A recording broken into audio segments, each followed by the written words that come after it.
People, if you get a $400,000 investment property, that's great. Over 10 years it goes to $800,000. If you get a $300,000 investment property, over 10 years it goes to $600,000. So you make $300,000 instead of $400,000.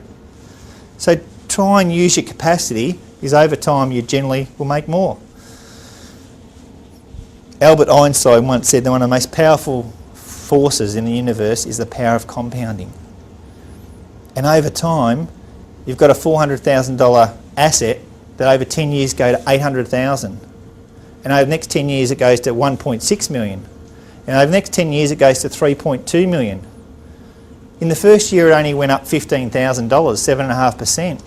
But in the 30th year it went up 7.5% as well, which was something like, can't remember the figure, but it's $60,000, $70,000. Because it's just compounding. The snowball's just getting bigger, bigger. So hopefully you all understand that, because it's a really, really important point. Okay, now I'd love $1 for every time someone said to me, Steve, I'd like to get an investment property, but I don't have the cash deposit to put towards it. And I say to them, you don't necessarily need a cash deposit if you've got equity in your home. If you've been putting your surplus income off your debts, off your home loan, you have equity in it to draw on. The banks advertise, use your equity, mate. But they tell you to go on a holiday, go and do this, do and that. They don't actually say go and use it for good debt and borrow for appropriate investments like this. So let's say Ellen has got a home here worth $300,000 and her debt's $100,000. She likes to get a investment property. The banks will lend up to 80% against the value of your property, which is $240,000. She only borrowed $100,000, so she can borrow an extra $140,000 against her home, probably subject to serviceability, but $140,000 in equity. She'd like to buy an investment property for $300,000. Now against that security, the bank will lend 80% against that, which is $240,000. So where does Eleanor get the extra $60,000 short? She hasn't got the cash. Not all at once. Where did she get it? Where did she get the 60? Equity over here?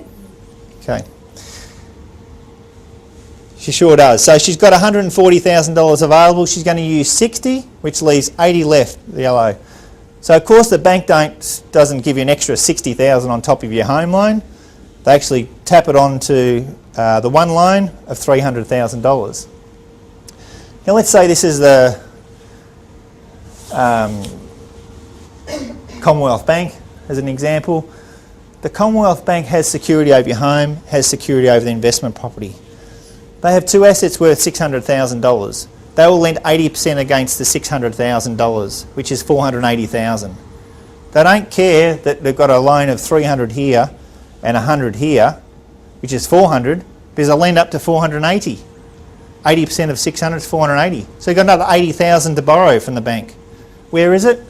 It's here, but you haven't used this equity, $80,000.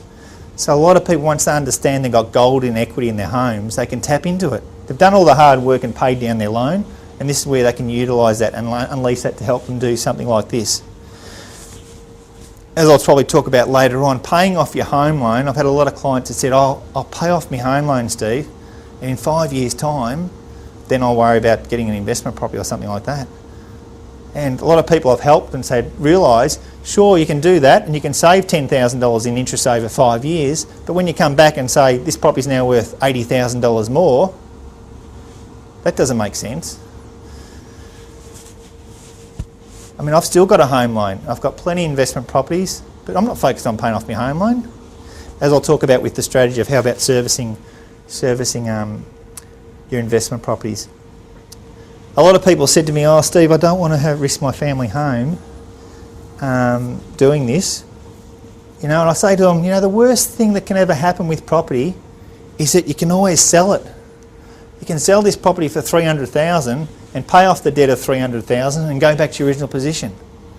The only time you're actually going to do some money is if you buy and sell within a short period of time with your buying and selling costs. And let's say if you did that and you sold it for $300,000 and you had costs, you've got $10,000 short. The bank doesn't say, look, you must sell your home. They'll say, well, how about we tack $10,000 onto $100,000 and that'll be sweet, mate.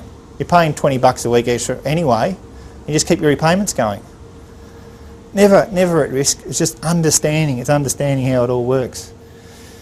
With property investment, there's always the general concerns. What can go wrong with property investment? Let's share them. There's about 4 or 5 things that normally get yelled out. Number 1, what can go wrong with property? No tenant, vacancy periods. What else? Interest rates go up. And if you haven't got your property with MAP, you could have your issues with your tenant or whatever. So there's a couple of points. So the main ones that is interest rates, bad tenants, vacancy periods, paying too much for a property, and the one that never gets mentioned, that's the main concern that I've got with property investment, making sure clients protect themselves and mitigate the chances of things going wrong, is loss of income. Now, if you lose your job and you haven't got income protection, how are you going to service the $100 a week it's going to cost you to service this investment property, let alone the $400 a month or $500 a month on your home loan?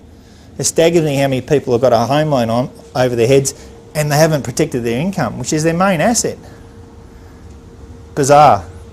You need to protect your income. So if something goes wrong, the insurance company will pay 75% of your normal income, so it doesn't jeopardise you having to sell the property and realise your position.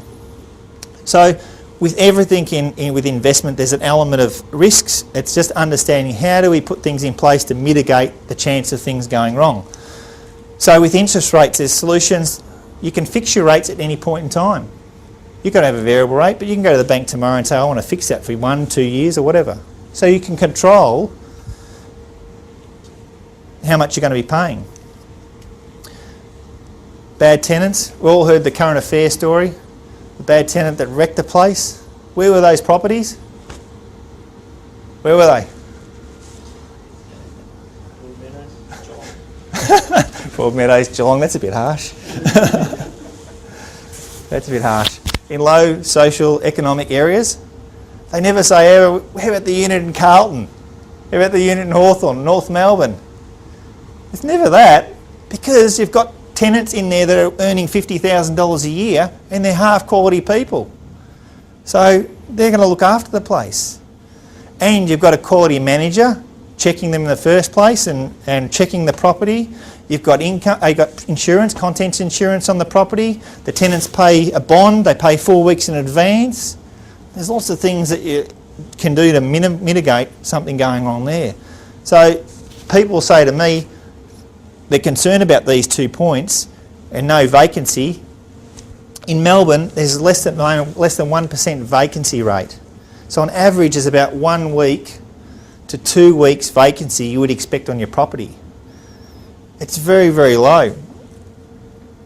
So it's just baloney that people feel they could have by investing in quality areas in Melbourne, that they can have issues with their tenants and issues with vacancy periods.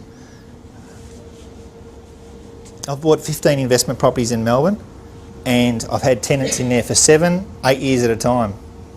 8 years at a time. The worst thing I've ever had with my properties is a damaged blind that took $30 out of their bond and a flooding washing machine that was covered by insurance. I can honestly say that's the worst case I've ever had with all my properties. And the vacancy, I probably average about 1 week tops a year. If you've got a tenant in there for 7 years, that means I've had no vacancy for 7 years.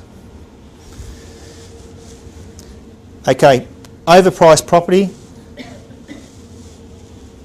It's important you're buying at the right price. Basically our service is trying to help people buy at the right price and the right property. You can get valuations, do your comparables. As long as you do your homework, you should be buying right. And loss of income I've already talked about. Basically talk to your financial planner. Income protection is really important. It's tax deductible and it's a very good mitigation strategy taking that out.